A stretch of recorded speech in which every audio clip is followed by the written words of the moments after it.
To shine a light on some of the great work being done by our team and the people we are working with across the healthcare system, we've decided to host an inclusive digital transformation week as a way of sharing some of our stories, learning, assets, and to hopefully propel the change that still needs to happen to make digital healthcare equitable. I'm joined today by our Managing Director, Roz Davies. I've worked closely with Roz over the last 6 months, but we'll ask her to introduce herself properly and tell us a little bit about how she came to Thrive by Design. Thank you, Rob, and thank you for hosting this series of fireside chats. I'm really looking forward to listening to everyone else's, actually.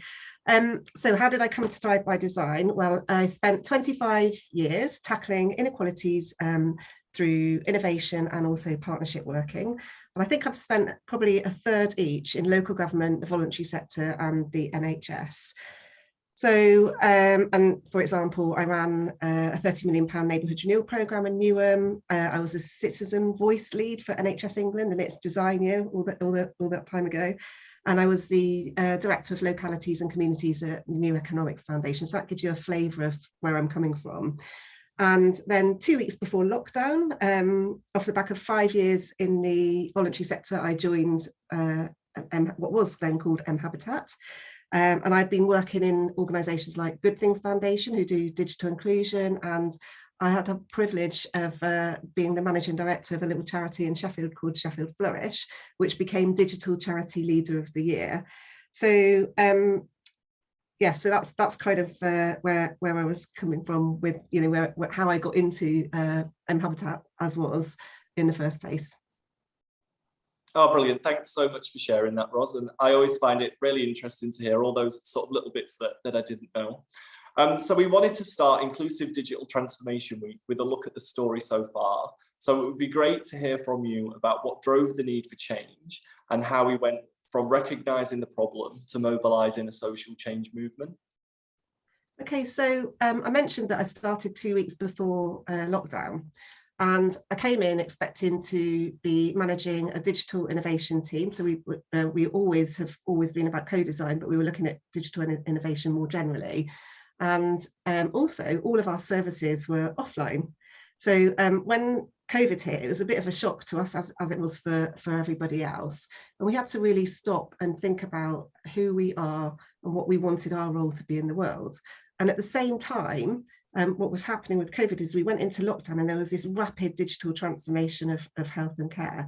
And thank goodness we did have digital. You know, it helped us in so many ways in our social life, you know, buying our shopping and being able to receive services, but not for everybody. So 10 million people in our country don't have sort of access to digital or don't have the basic skills to use digital. And those people are more likely to be older, living in poverty, living with disabilities and so on. And that group of people are more likely to need health and care services. So the sort of, with my background and, you know, that situation and understanding that context, our team took stock really of who we wanted to be, what we were good at, you know, how could we contribute to what was happening on the front line and so on. And that's how inclusive digital transformation was born. So we wanted to look at, you know, how do we use digital innovation to overcome inequalities, and how do we make sure we don't compound pre-existing health inequalities as we go through this digital transformation. And so what we did was we put together a little bit of a challenge paper and put it out there and asked people, you know, would you be interested in working with us on learning how to co-design inclusion into digital transformation, recognizing it as a sort of complex system problem, not an individual's problem. And it was quite exciting because surprising to me, I wasn't sure that it was going to sort of take off, but actually we sort of we hit a note with some like-minded people, and we started off with the remote monitoring program, which was a big sort of NHSX program at the time, which is, you know, continued to flourish actually. And also we hooked in with our local integrated care systems, particularly West Yorkshire, and started to look at, you know, where's the energy for change and what have we got around here. And we came up with a digital inclusion blueprint for integrated care systems. So that's how it all started. Yeah, and that's really interesting to hear that. So, you know, all that work kind of predates my time with Thrive, but it really did come about organically and was there to sort of meet a need. So you've touched on a little bit of that, but we've worked with a wide range of partners up and down the country in places, across systems and nationally. Looking back, what do you think was the defining moment or piece of work that we've delivered? And what are the barriers to wider adoption of our inclusive approach? Okay, so you know that I'm not going to say one defining moment, don't you? It's three for me. I mean, there are lots of, in a way, we work in co-design and it's always iterative and developmental, and there's a bit of that sort of quality improvement sort of angle to it as well, continually sort of checking in on what's happening, where have we got to, what do we need to change? So, there's that element to it. But I'll give you three sort of, cornerstone sort of moments. And I think the first one was that moment that I just described when we stopped and we pivoted our mission. Everything had changed and we really had to sort of dig deep individually and as a team. And I think that was a real sort of turning point for me. I realised we've got something here. This is really exciting. And we can do something to sort of do our little bit to change the world within our sphere of influence, if you like. So that was the first one. And I think the second was when we got that first commission around what was called remote monitoring, has been called virtual wards, and is really about supporting people to have care as close to home as possible. And it was that moment. And actually we've stayed sort of, we sort of, built relationships with the people that we worked with then. And we still sort of talk to Breed O'Brien and Tim Cummins and so on, who run that programme now. And one sort of, little anecdote within that is they are, I think, the only digital programme that asks the question, when they're putting out a sort of funding application, they ask the question, how are you going to make sure you don't compound pre-existing health inequalities with this digital transformation? And they did that because we asked them, because we've built that relationship of trust and, built our credentials with them. So that was a kind of turning point. And the final one has been more recently when we worked with, or when we won a tender to deliver the Digital Inequalities Pioneers programme, which I think was heavily influenced by our work in the first place. And that's a brilliant, it's been a brilliant opportunity to take all that stuff that we've learned over the last year or two and really share it with 10 ICS teams across the country in a sort of coaching kind of way, rather than actually going in, doing and then disappearing off. What we're trying to do is build capacity and capability and understanding and build that movement. So really excited by that programme, and it's coming towards an end, and I really hope that NHS England are going to take that forward and it will infiltrate across the country. Yeah, no, and that's definitely been a really interesting project to be involved with. So, so you touched there on the three defining moments, but what about the barriers to wider adoption of our approach? Yeah, so in terms of the barriers to adoption, the first one, and we've done quite a lot of research asking integrated care systems and others, what are the barriers? And I think there's two that sort of, are joint number one, and one is funding. So currently there's no specific funding to inclusion, or there's no direction. That anecdote I gave you around the remote monitoring programme, well, that needs to happen across the board, I think. So, we should never be implementing digital transformation without thinking about inclusion and making sure we're providing, as the number one principle in the NHS Constitution says, a comprehensive service available to all.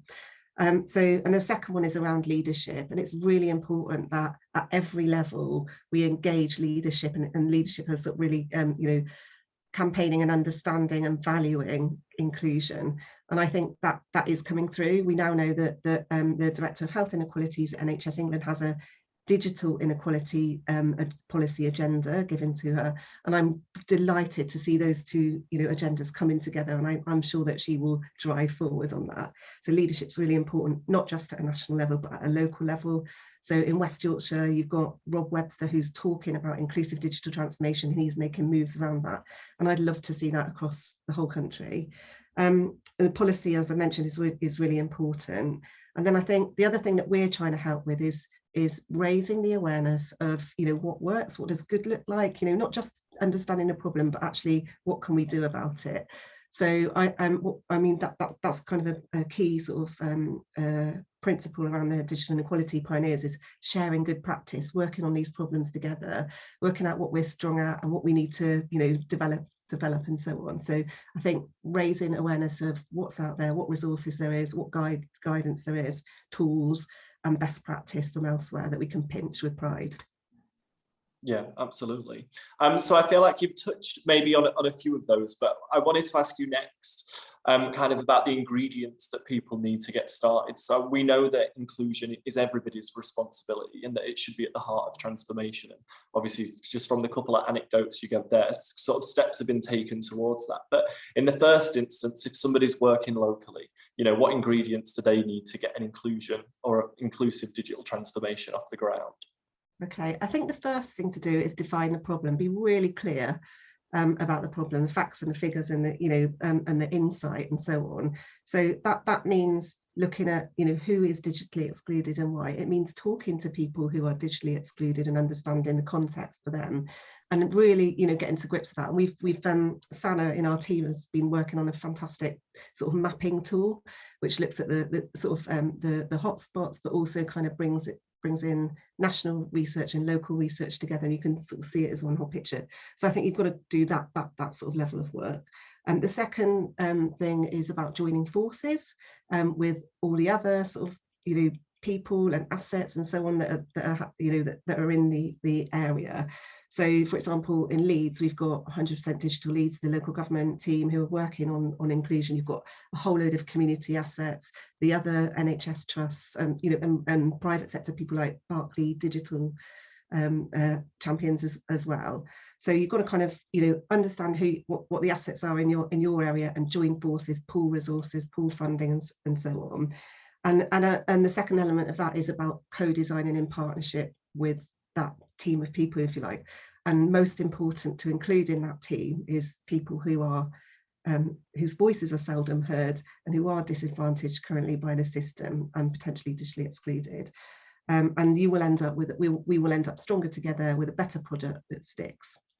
And then the other thing is to not, this can feel like a very thorny, big issue that you can't deal with, because actually some of the root causes around poverty and inequality and so on.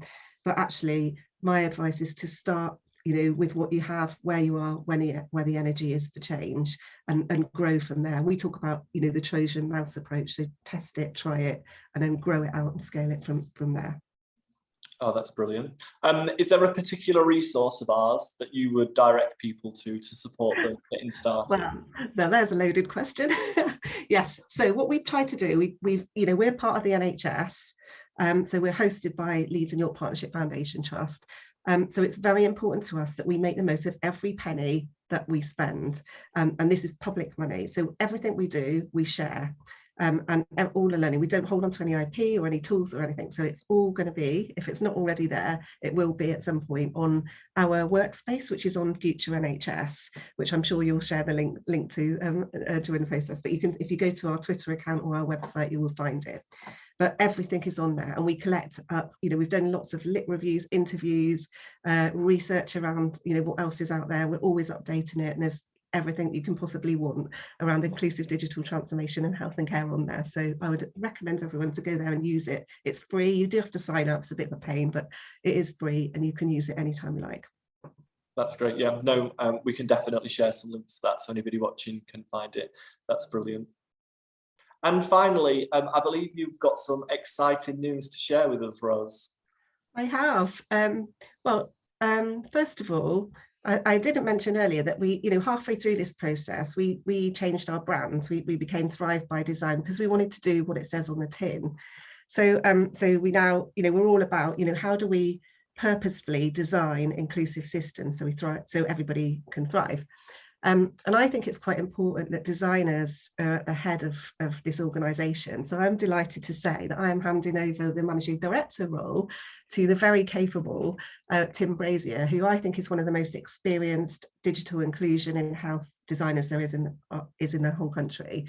So I think, Thrive by Design is in very good hands, supported by Kirsten, who's worked here all the time I have, and she is just an incredible rising star. So I can't wait to see what they do next.